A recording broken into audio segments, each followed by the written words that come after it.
Good morning. The Clinton campaign backing a recount in Wisconsin, but not without criticism from the president-elect.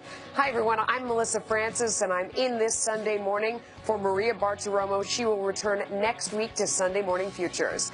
So what will come of the recount effort in Wisconsin and possibly two other states? We're going to hear from a prominent GOP senator in a few moments.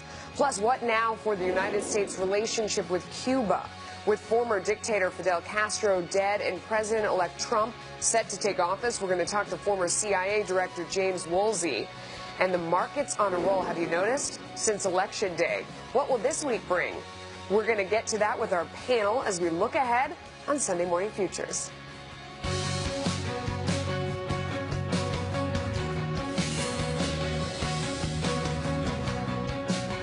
President-elect Donald Trump bashing the effort to recount votes in 3 states, calling it ridiculous and a scam. That's surprising, right? Green Party candidate Jill Stein officially requesting a recount in Wisconsin on Friday and continuing to raise money for recounts in Michigan and Pennsylvania. The Hillary Clinton campaign now joining the effort. Mr. Trump firing back at the plans last night, tweeting, quote, "The Democrats, when they incorrectly thought they were going to win, asked that the election night tabulation be accepted. Not so anymore." And this morning tweeting, Hillary Clinton conceded the election when she called me just prior to the victory speech, and after the results were in, nothing will change. Joining me now is Kansas Senator Jerry Moran. He is a member of the Senate Banking Committee and the Senate Appropriations Committee. Senator, thanks for joining us. When you look Good morning, at Melissa. When you look at the numbers surrounding the recount, Hillary Clinton would have to flip Pennsylvania and Wisconsin and Michigan in order to turn this election around. What do you think are the odds of that? Well, I think the odds are nearly zero. And so we're going through some efforts that seem to me to be unnecessary. Our country historically, presidential candidates, those who have lost, have rallied around those that won and brought the country together, and I think that's important at this point in our country's history. If there are legitimate allegations about any kind of cyber tampering with voting machines across the country, then in my view, an election official in one of the states is probably not the place for that consideration to be had. If there's really serious allegations, legitimate ones, then I think this is a matter for law enforcement, the FBI, or intelligence agencies. But this seems to be one of those political efforts that at raising money and stirring the political pot. Well, I mean, a lot of people are calling to mind recounts of the past, but if you look at the actual raw numbers in Michigan, where the person requesting it has to pay for it if they want to have a recount, he's up by 10,704 votes. Wisconsin is 22,000. Pennsylvania is 70,000. But in the issue of a recount, when it actually changes, aren't we usually talking about more like maybe a 1,000 vote margin? These are big margins, no? Absolutely. History really probably isn't the perfect guide, other than we've had this sense in our country that elections mean results. Results means moving forward for a new president. And in these instances, nothing that is evident would suggest that the outcome of an election, this election, would be changed. And so it seems to be something less than a legitimate effort to determine the outcome of an election. And that's what a recount is about, is who really won. And in this case, that's been determined. And in fact, as has been indicated, Secretary Clinton conceded that she lost. The Green Party came forward and said that they looked into the possibility that the results were hacked or some votes were hacked. This was an early theory we heard circulating, and they've decided that they don't have clear evidence of that, but they're still interested in a recount. And as a result, more money is pouring into her coffers. At last count, it was just under $6 million for this recount that I think she raised during the whole campaign.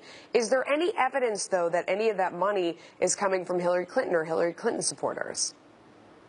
Well, I don't know whether there's evidence of that or not. I've not heard that, not seen that. And if there is, I assume that will become known through media and other sources. But again, there's no evidence of hacking that I'm aware of. But again, that wouldn't be a determination to be made by an election official in one of the states. if that's a serious violation of federal law, and the allegation has been that it's been done by other countries, that's an intelligence, FBI, law enforcement issue, and it has nothing to do with the efforts to raise money on a website to do a recount in one of the states. As usual, the hypocrisy on this has been rich all the way around. I mean, from every side, you have Jill Stein stepping out and, wanting to help the process and sort of leaning towards Hillary Clinton if she did, in fact, win the state.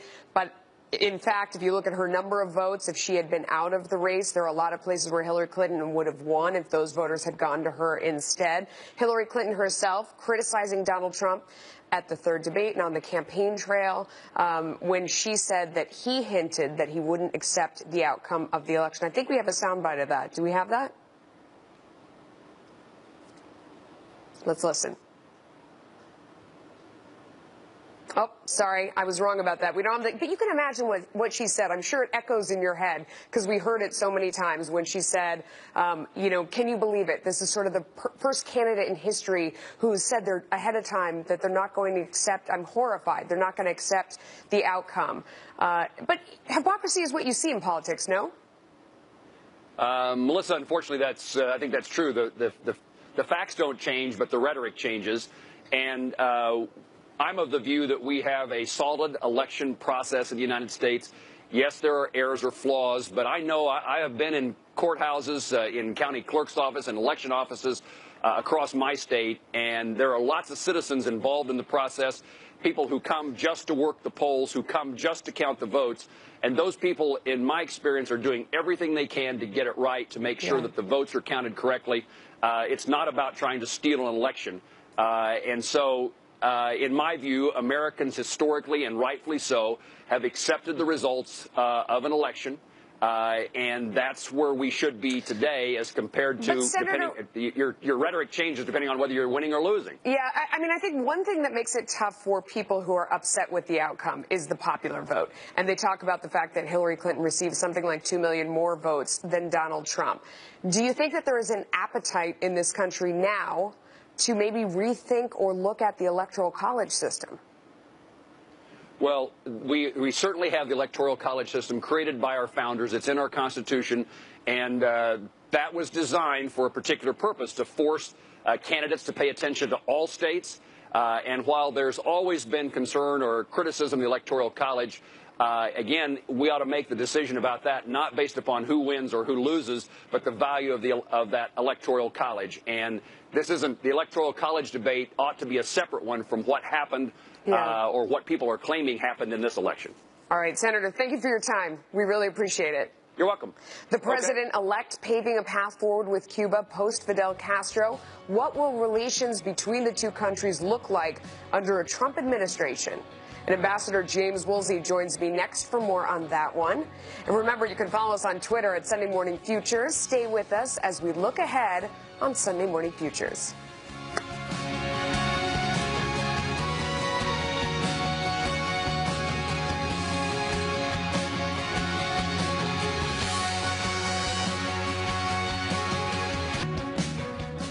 President-elect Trump discussing the future of the U.S.-Cuba relations in the wake of Fidel Castro's death.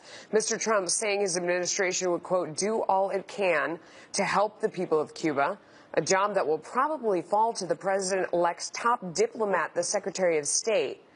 A part of Mr. Trump's statement reads, quote, though the tragedies, deaths, and pain caused by Fidel Castro cannot be erased, our administration will do all it can to ensure the Cuban people can finally begin their journey towards prosperity and liberty. Joining me now is Ambassador James Woolsey. He is the former director of the CIA. Sir, thank you for coming on the show this morning. Let's jump right to it. How do you think that a Trump administration will deal differently than the Obama administration? It's probably the most important question going forward, on Cuba at least. Well, as it did on Iran, the Obama administration has negotiated in a very giving fashion with the Cubans. They have not held to a firm requirement, for example, that political prisoners be released and religious discrimination stopped before they would take the steps to improve trade and the rest.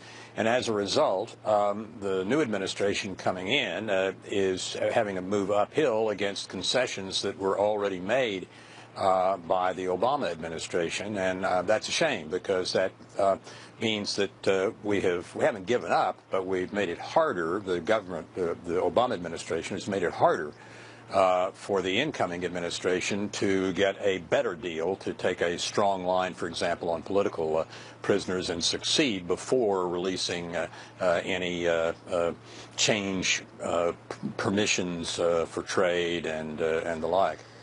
Those on the side of President Obama would argue that what we were doing wasn't working, that we had isolated Cuba. They talk about people driving in cars from the 1950s, that they don't have any modern goods, and that by isolating the people, we were punishing them and not the administration. It hasn't worked. So open the doors to the fruits of what comes from the West, and, the people will rise up, or, their situation will be improved at least. What's wrong with that argument? Well, I think, generally speaking, the Cuban-American community in Florida and the rest of the United States has been right on this.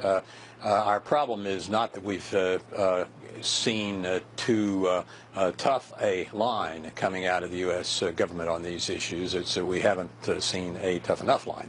And I think that the Trump administration would have a much better opportunity to get a better deal out of the Cubans before going along with some changes if these gratuitous concessions essentially had not already been made by the Obama administration.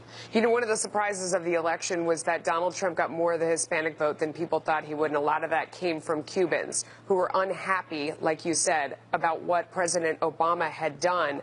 Earlier today, White House Chief of Staff Reince Priebus was on with Chris Wallace, and he said talking is fine, but action is something that will be required under Trump. And when asked about reversing the opening on Cuba, he said absolutely. He's already said that would be the case. There has to be some movement from Cuba. How do you think that will be received by Raul Castro and those in charge in Cuba? Oh, they won't like it at all, but one pretty good guide to policy toward Cuba is if Fidel and Raul didn't like it, there's probably something good about it.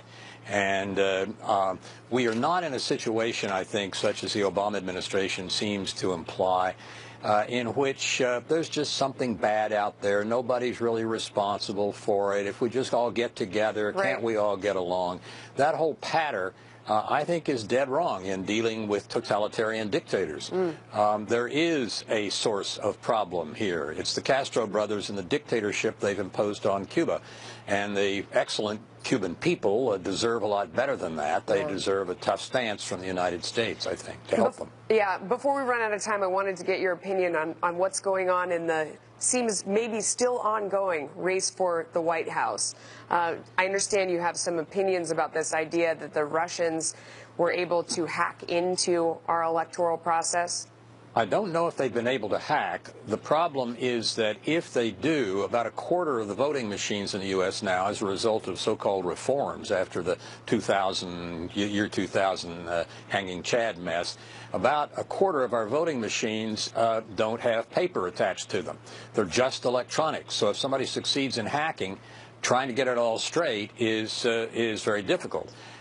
The other thing that goes on is that the Russians, year in and year out, not so much just for this election, practice something they call disinformation, which is changing the underlying story over the long haul and devoting hundreds and hundreds of thousands of people to doing this. This is a serious problem. They use it for anti-Semitism. They use it to attack the church. They use it for all sorts of purposes.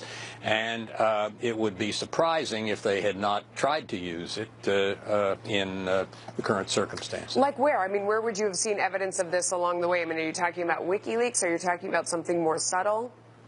No, I'm not talking about WikiLeaks. I'm talking about a long-term Russian effort to undermine confidence in the West, and particularly in the United States, in its electoral system and its voting system, and its principles of freedom and rule of law. It's not confined to this election. This is something that the Russians have a lot of people working on. According to Ion Pacepa, P-A-C-E-P-A, the head of Romanian intelligence in '79, when he defected to the United States, there are more people involved in deception in Russia like this than were in their armed forces at the time. And are you saying, do these people reside in Russia? Are they here in the U.S.? Are they all over the country? Where are they doing their business? The Russians work pretty much everywhere on something like this. They get a story written with the spin that they want in one place, and then they get it published in another part of the world, say in South Asia. Then they get it confirmed by someplace else. Then they cite it. Then their statesmen give speeches about it. It's part of an overall effort to, as they say, to disinform, to screw around with history. Yeah. And that is, it's dangerous because it's so much of a commitment by the KGB and its follow-ons, FSB and others, and the people who do this in Russia. We need to get on top of it and understand how it works. Yeah, I mean, when you explain it first, it sounds like political spin, which we see all the time, but I understand what you're saying is the difference is rewriting history that has already occurred and undermine confidence in the basic tenets of our system. So it's exactly different. Yeah, Ambassador, thank you for coming on. We always appreciate your time. Have a great rest of the weekend. Good to be with you. President-elect Donald Trump inviting several people over to Trump Tower tomorrow. Not me, though. I don't know what happened. I didn't get an invitation. He's going to continue to piece together his cabinet. So who Mr. Trump will be meeting and how soon we might expect some more announcements. Our next guest weighs in as we look ahead on Sunday Morning Futures.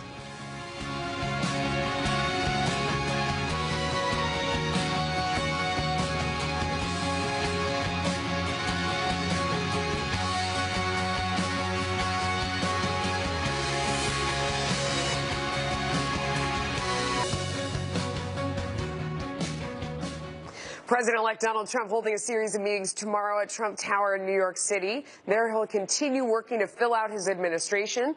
Among those who will reportedly see Mr. Trump, former Securities and Exchange Commissioner Paul Atkins, Sheriff David Clark of Milwaukee County, you know him, Wisconsin. And for more on this, let's bring in Anthony Scaramucci. He's a member of the President-elect's Executive Transition Committee. Mooch, thank you so much for joining us. Let me ask you, I mean, off the top, Secretary of State, it's getting like a little achy and uncomfortable. There's so much back and forth. You know, there's people in the campaign tweeting, people calling this unseemly. Is it time for him to make a decision? You know, listen, because I'm inside it, it's interesting to see the outside perspective, but inside I don't really see it that way. What I would say about the inside is that there's a deliberative process. There's strengths and weaknesses to every candidate, just like there would be for you or I, Melissa. And right. So I think what Mr. Trump is doing, the president-elect is doing, is really just trying to figure out who's going to fit his agenda as it relates to foreign policy, how will that knit into the domestic policy. One of the big things that the president's concerned about is ISIS, and so I think the Secretary of State, he wants that person to be able to work really well with the NSA and obviously the eventual Department of Defense Secretary. So to me, taking a little bit more time to get this right is the thing that I think the American people want from the president-elect. Definitely no rush on the other post, but with this one, there's just so much, Mitt Romney's getting a little trashed and bashed in the process. So if it does end up being him after he's taking so much incoming fire right now, Rudy Giuliani taking some incoming fire as well. Yeah. I mean, is it damaging the person that eventually takes the post? And who do you think is leaving? Okay, so I personally do not think so. Okay. Both Governor Romney and Mayor Giuliani are tough people, resilient people. Both have been in the rough and tumble of campaigns and seen eggs and tomatoes thrown at both of them. So if those are the two people, and it's one of the two, if there's another person involved, at the end of the day, the president-elect is going to make a great decision for the American people, and one that fits in with his agenda that he wants to prosecute over the next 4 years. A lot of interesting people Those on the guys docket can take tomorrow. it, Melissa. Yeah, they can take it. Okay. A lot of interesting people tomorrow. Oklahoma's Attorney General Scott Pruitt. Sheriff Clark, somebody who's been on our network a lot, very interesting, very outspoken, very colorful. He's got a book coming out. He has a big fan base. He doesn't mince words. Elected, he runs as a Democrat, but his name is being thrown around for Department of Homeland Security. He obviously knows everything about policing, but terror, do you think? Well, listen, I mean, again, I think what we would like to explain to the American people that there's a whole series of people that are being interviewed because of Sheriff Clark's personality. He's going to be the one that the media focuses on the most. But the message from inside the transition team is we're trying to provide the president-elect with all of the information we can give him and the pluses and minuses of each of the people. Yeah. And the greatest thing about President-elect Trump is that he's really taking the time and the deliberation. And so people are like, well, why hasn't he named this person or why hasn't he named that person? Well, the answer is you want him on behalf of the American people to really run a formal hiring process as opposed to a political favoring process or a process that would be designed the way Washington typically works. We want to design this process to be the way the president-elect works, which is deliberative, thoughtful, and let's bring the A++ players in and help me pick the best person. Before we run out of time, I want to ask you about something you know a lot about, Treasury. I mean, because this is something, obviously, you're steeped in markets all the time. How is the person, I'm not going to ask you to tell me who he's going to pick, because I know probably he's the only one that knows that, if he even knows yet. But what different direction do you think we would see coming out of Treasury under Trump than we've seen now? What will be different? Well, number one, I think we're going to put together a tax plan that will streamline taxes and reduce the burden and simplify the tax code and reduce the burden of taxes.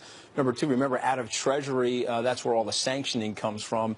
And I think the president is going to want to use the sanctioning, perhaps, if we get into some trade issues with people. Remember, we want fair trade. We just want to even the playing field. If you look at these documents, the documents are unfair to the United States right now.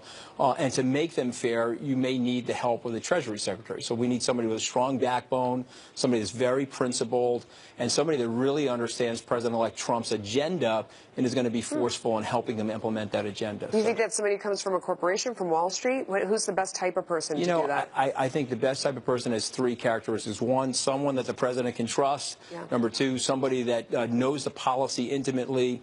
And the last thing, and this is super important for me, and I've watched this, in the heat of battle, is this going to be a person that's going to survive the foxhole test? Are they going to be running towards the bullets, Melissa, or away from the bullets like some of these politicians do? So we want people running towards the bullets to help the president-elect when he needs it. It's an interesting point you made about policing the sanctions and helping with that. That's an interesting way to look at that. Good point. Anthony Scaramucci, thank you so much. Thank you. House Democrats reeling from their election day losses.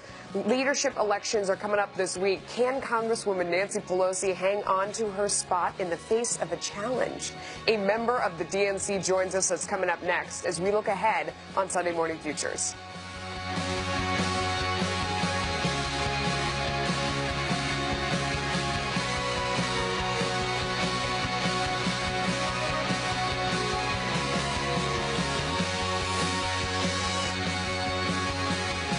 House leadership as an Ohio congressman fights to take over the top seat. Representative Tim Ryan challenging longtime top House Democrat Nancy Pelosi when members vote Wednesday to decide who will be the next minority leader. Joining me now is Michigan Congresswoman Debbie Dingell. She is a Democratic National Committee member and the former Michigan chair of Al Gore's 2000 campaign. Thank you so much for joining us. Do you think Ryan has a chance? Melissa, it's good to be with you. And look, I have a great deal of respect for my colleague, Tim. He, like me, gets in our gut what's happening in the Midwest. But no, I don't think he's going to be elected minority leader. And I'm one of the people supporting Nancy Pelosi right now because we're a very disparate caucus. And while he and I feel very strongly about the Midwest, and that's a voice that's got to be heard, we need to hear all of the voices. That's who we are as a Democratic Party. We need to, I'm not okay, you're not okay. We need to learn how that's how we're going to win. And I think Nancy Pelosi's best positioned to bring that we together. It's interesting, though, to hear you tying your message to him. You know, you're saying you have the same feelings and beliefs as him, because I think you understand that what he's saying really strikes a chord. He said, we are perceived in middle America that we are tied to Wall Street and we're tied to big money. And in that sense, Nancy Pelosi looks a heck of a lot like Hillary Clinton. When you look at who's backing her, how much money she has in the bankroll, you know, and how long she's been in politics. You know, first of all, when I don't view people looking at us tied to Wall Street. I mean, Bernie Sanders says that, well, that's a problem. What I see is people think we've forgotten what it means to be a working man or woman in this country. They don't hear us talking about the issues that matter to them. And as I've said repeatedly, they don't want a lot. They want a job that's going to give them enough money to live in a safe neighborhood, buy food, and be able to go to a doctor. Yeah. They're tired of trade deals that are shipping their jobs overseas. And something nobody's talking about is pensions that are not in any way an entitlement, that they've paid money in. They're scared they're not going to be there. And I'm grateful that Nancy Pelosi's talking about Social Security and Medicare, because that is one of my passions that nobody has talked about during this last election. Yes, but if you look at how the election came out, I mean, it does seem like he's seizing on the idea that the American public wants change. Nancy Pelosi is not seizing on that idea. I mean, if you look at, yes, Hillary Clinton won the popular vote, but everything from the electoral vote to governors to senators to House, local governments, Republicans really swept. You're not afraid that you need a change at the top of your party? You know, respectfully, I'm going to tell you that we've got to have somebody that's going to pull us all together. She has already announced potential changes we'll discuss at the caucus on Wednesday. She has put out 3 communication co-chairs that absolutely reflect the diversity of this country. Hakeem Jeffries from New York. These are people she's going to nominate. Sherry Bustos from Southern Illinois, who's a blue dog. So, you know, she is hearing and listening, and I think trying to respond to the caucus. I'm certainly going to be a voice that's not going to go away in any way, shape, or form. I understand that you do have a vote when it comes to who's going to chair the DNC. That's another position that's in transition over there. The favorite, Representative Keith Ellison of Minnesota, is that who you support? I have not announced my support for anybody. Keith is, like Tim Ryan, is a good friend and a colleague. But I think we've got a lot of soul searching to do, a lot of listening. I think we've got to go through that process first, figure out what this party needs. That election's not to the end of February, and I think we need to take the time to listen, to understand, see who are the candidates before. I'm certainly not going to commit, and I hope others are going to wait and do that soul searching first. Yeah, I mean, you mentioned, Bernie Sanders' name earlier. When you look at the leaders on your side of the aisle, do you see things moving more to the left? I mean, even when talking about Representative Ellison, people say, oh, well, he has the support of Chuck Schumer and Elizabeth Warren and Bernie Sanders. And these kind of more extreme people to the left are who are coming forward in the party. Is that the direction the Democrats are moving? I think we've got to be very careful to be an inclusive party that has everybody in it. We have different viewpoints. We have different perspectives. And our strength comes in figuring out how we are that there's a place for progressives. There's a place for working men and women in the Midwest that just want to make sure they've got a job and that their pensions are there. The coasts that care about the environment. But the environment doesn't mean that you don't care about it in the Midwest, too. We've got to find our party is strong when everybody feels like their voice is at that table. But that's what it seems like Hillary Clinton was trying to do, and it didn't work. I mean, she's kind of trying to be all things to all people, that I can be on the left on this, I can be, more centrist on this, that we're including everyone in, and that what people were hungering for is the specific, the person that's really targeting what, millennials loved Bernie Sanders. Trump had his big support. Passionate, smaller groups of supporters. It's sort of what propels a candidate forward. The broadness may not work. I'm going to say this to you. My district is one of the most diverse districts in the country. I have Ann Arbor, which is a lot of progressives, a university town, and the downrivers, which are good, hard-working men and women. I work for all of them, and they know I work for all of them. I understand what their issues are. I'm the first person to oppose trade deals. And by the way, said a year and a half ago, Donald Trump was exciting people because he opposed trade deals that were threatening those jobs that were going to be shifted overseas. But when I have the largest population of Muslims in the country. When I had a Muslim soldier that something was wrong, I fought for him. You can do both. Okay. Thank you so much for coming on today, Congresswoman. We appreciate your time. Thank you. Now here's a look with what's coming up on Media Buzz. Let's check in with Howard Kurtz. Howie, what you got cooking this morning?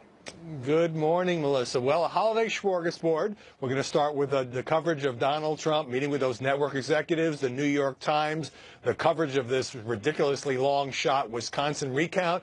And we'll also take a look at Twitter shutting down some alt-right accounts and Facebook grappling with fake news. Seems to be a bit of a scourge. And I've gotten a lot of reaction to this one on Twitter. Why are the NFL's ratings down? Are people just getting sick of football? Are we oversaturated? Is too much politics? all coming up at the top of the hour, Melissa. Interesting, although I have to admit I'm going to be watching football later on today. But going back and forth. So I never miss you, but I got to dip in on that football too. Thanks so much. We look forward to your show, Howie. Thanks. Once upon a time, President-elect Donald Trump caused outrage by suggesting he might not accept the election's results. Do you remember that? Now that shoe is on Hillary Clinton's foot. How's it fitting? Our panel is here to discuss as we look ahead on Sunday Morning Futures.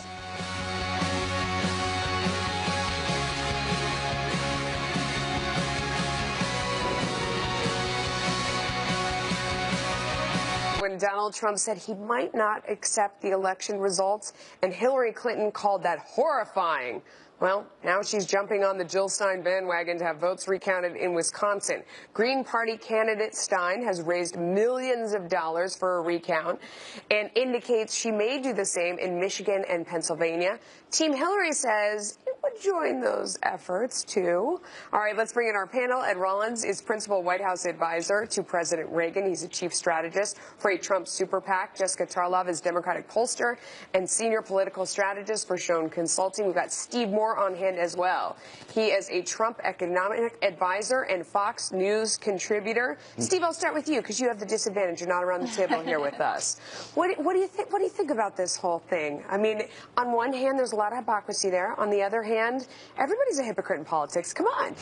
That's true. Well, look, I guess I'd start by saying denial isn't just a river in Egypt, and I think that the Democrats are still in a state of denial about what happened in the election. It would be one thing, Melissa, if this election were decided by, say, just one state, but for the most part, Donald Trump won an electoral landslide. I will say this, that if the Democrats challenge this and try to change the election, I think there would be a bit of a civil war in this country. And one other thing, you look back at history, one of Richard Nixon's finest moment was when he did not contest the election in 1960 that may well have been stolen from him. And also say the same thing to Al Gore, who accepted the results after they were confirmed. But I think Hillary Clinton has to step up and accept these results. Yeah, I'm not sure. Al Gore, took it a long way.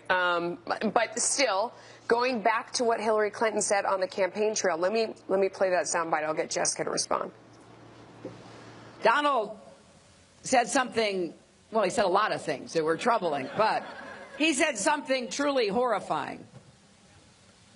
He became the first person running for president, Republican or Democrat, who refused to say that he would respect the results of this election. That is a direct threat to our democracy.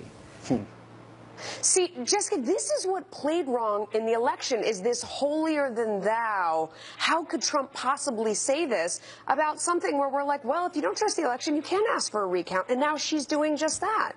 Well, the Clintons are kind of piggybacking on the Jill Stein effort. I think if Jill Stein hadn't done this, they wouldn't have brought it up. And frankly, I mean, I'm not in denial. I know we lost fair and square, and I know we have a lot of work to do better in 2018 and 2020.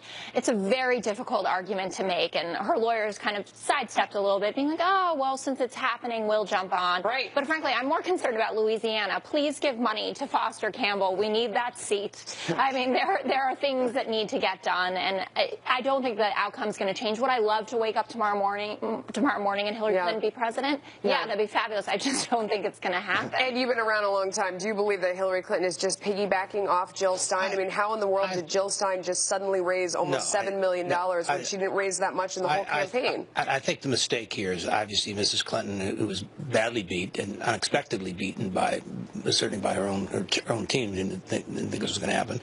I think it kind of looks like a sore loser. I mean, it's over 100,000 votes, those 3 states. You're not going to overturn them. I've been around a long time. You just don't overturn.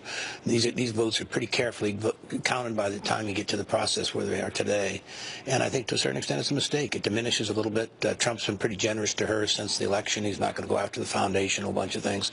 And I think to a certain extent it diminishes her just one more little notch. And I think does it provoke him, do you think? Anything can provoke him. So Twitter, it looks like it did. anything can provoke him. I think at the end of the day, it diminishes her a little bit, and I think that's the sad part at this point. Yeah, I don't know, Steve Moore. You think anybody's paying attention to that? I mean, I don't know. Can she be diminished more? I mean, she spent 42 years running for president, and now she's looking for work again.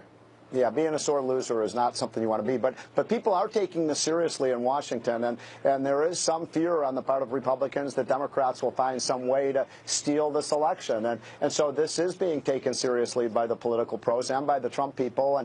And look, I don't think there's anything to this. As Ed said, right, Ed, they'd have to turn over around, 3 states or something like that to put him in the winning column. And that just is such a long shot. Okay. I wish you'd put it to rest. But to be fair, Jessica, I mean, I think what is sticking in the craw of Democrats is this idea that they won the popular vote by 2 million votes. Oh, and that's you know, that's what's really upsetting people on the left. And you know, they think maybe it's time to rethink the Electoral College. Yeah, and we said this in 2000, and there are people on the right when we thought that it was possible that Trump would lose the Electoral College but win the popular vote. Totally. Republicans said it. So maybe it's time for that conversation.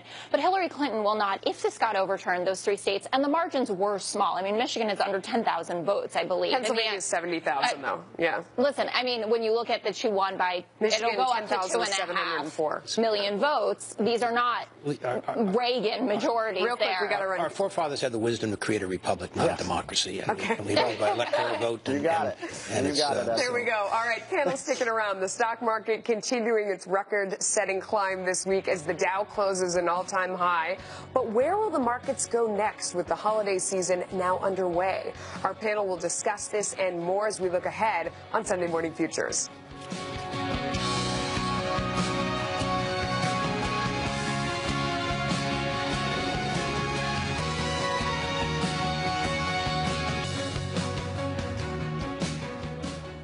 Stocks closing higher at the end of the week as the market continues its record-setting rise. The Dow and the S&P 500 both soaring over the last few weeks as investors wait to see whether President-elect Trump's spending plans will speed up our economic growth and everything else he has planned. The Dow rising nearly 69 points Friday to close at a record high. So what's ahead for the markets as we enter the holiday season? We have our panel back with us right now, Ed Rollins, Jessica Tarlov, and Steve Moore. Steve, what the markets are reacting to is this idea that, you know, sort of taking the harness off the economy, you know, like the wheels are going to start moving again, you know, with less regulation, lower taxes, an environment that is based on, you know, more practicality than ideology. I couldn't agree more. And, you know, I've been calling it Donald's Dow. I think the Dow is up nearly 1,000 points since the election.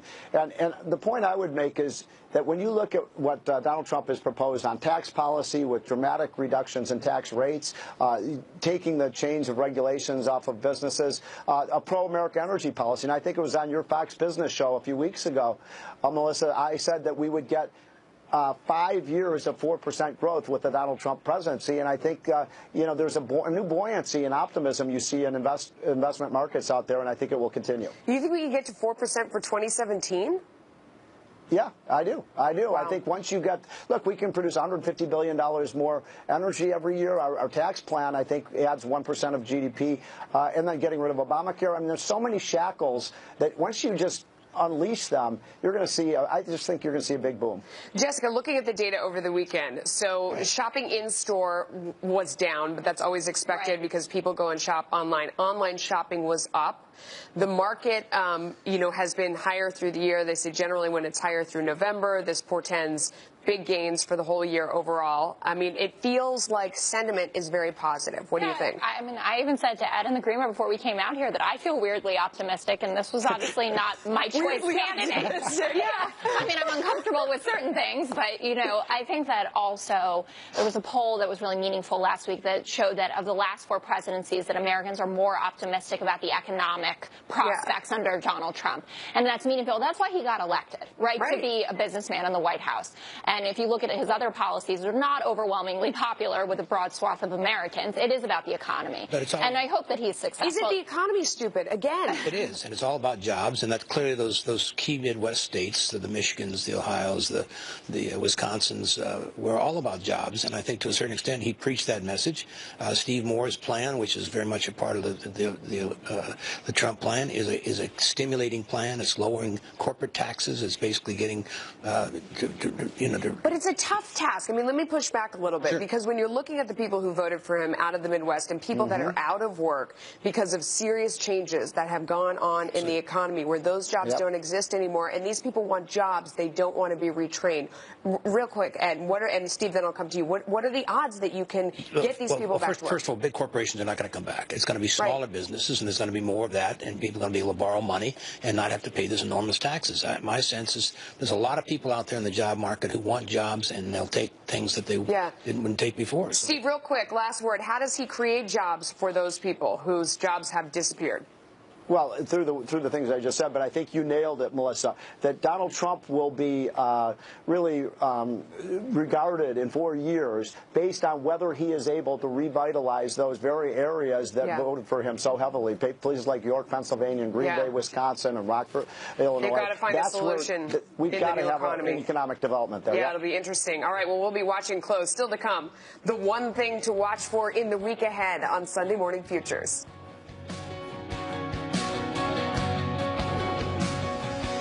Watch for this week. Ed, I'm going to let you go first. The Treasury Secretary appointment and the Secretary of State appointment, those are two of the big four, and they should come out this week. Yeah. Jessica, what about you? I agree with that. It's all about the appointments. And Donald Trump, we know, is not very ideological, so I'm looking at who he's putting in place to actually execute these kinds of policies. And I'm curious about Ben Carson and this HUD appointment. And, you know, he said he didn't think he was qualified for something. Now he thinks that he is. So you want to see how that plays out. Well, I want to say I'm concerned about our inner cities, obviously. So. Yeah. Okay. Steve, what do you think? What's your one thing?